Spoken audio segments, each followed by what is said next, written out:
High FM, 101.9 megahertz of life. Peace agreements are often presented as the ultimate goal of diplomacy. But can they also create a false sense of security?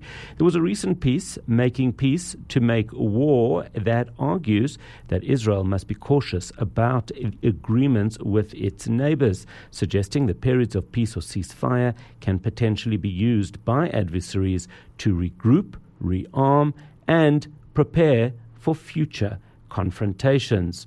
So, it is, obviously, peace is a goal and everybody would love it, but how realistic and how dangerous can peace be? To help us explore these questions, we're joined by Jonathan Feldstein, founder of the Genesis 123 Foundation.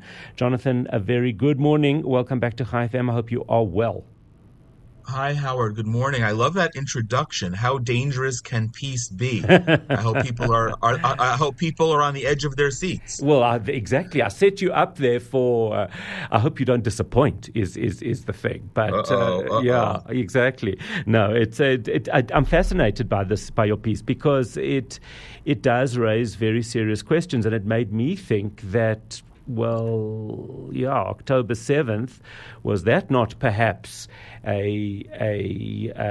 exactly proof of this? I mean, one of the most staggering and startling things for me to have seen when I went a few weeks after October the 7th happened, and I had the opportunity to travel to Israel into the area, and what I found horrific was that well-trained people at the various kibbutzim and around weren't armed. They were trained to fight, but had no access or couldn't get access to their guns. And I thought, well, maybe that is exactly what happened here. Take me through your thought process.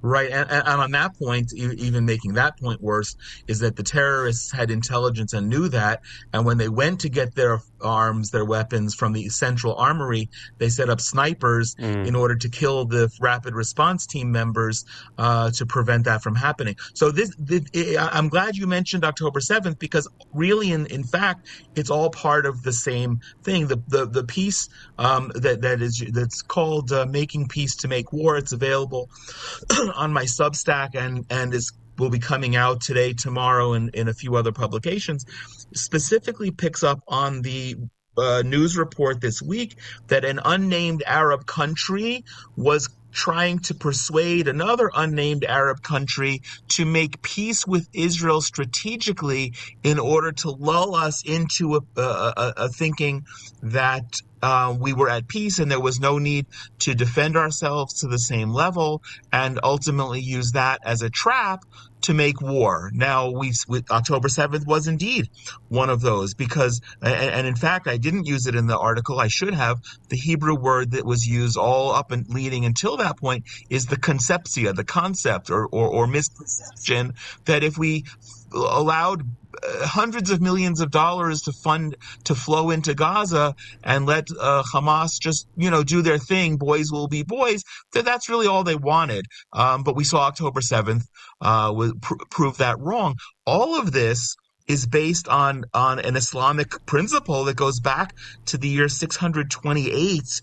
And forgive my pronunciation of the Arabic, the Treaty of Hudaybiyah, where Muhammad then made a treaty with a tribe in Mecca, because he had been weak and his group of followers had been defeated, and he made this treaty which appeared at the time to be humiliating, but he simply used the period to rearm, strengthen, and 2 years later attack and conquer this tribe in Mecca, and Mecca has never been the same. So that, unfortunately, this has been their MO since then, and it's very hard. It's hard to imagine that that's happening, because we all do want peace. But on the other hand, it's hard to imagine that we should be so stupid to think that it's not happening. The problem is throwing the baby out with the bathwater, because there are situations where peace is attainable. If you look at, for example, the UAE, and you look at what's happening and what has happened there, it's incredible.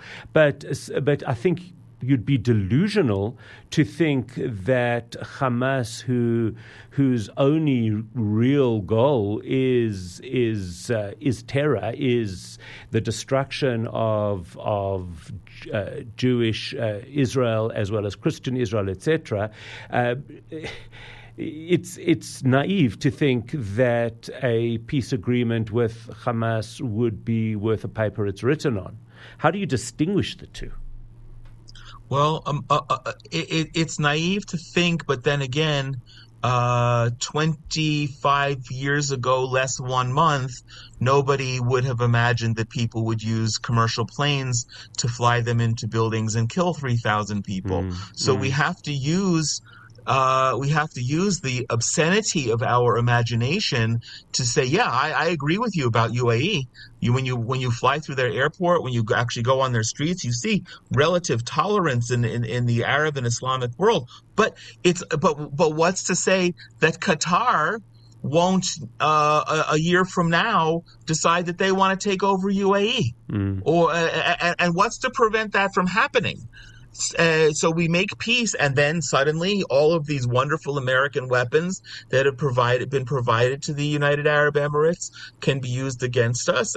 What I took out of this article and this realization is that as much as I pray that my grandchildren, currently 5 boys ranging from almost 1 year to almost 8 years old, won't have to serve in combat units, what I realize is that they will, and that their grandchildren will, because as a result of this awareness, we just can't let our guard down, and my grandchildren's grandchildren will have to continue to serve in the army, even if we have peace with all of them, because we never know that this will not be, in fact, their MO or the one rotten apple, whether it's Qatar or whether it's Turkey or whether it's Pakistan, that will still try to annihilate us.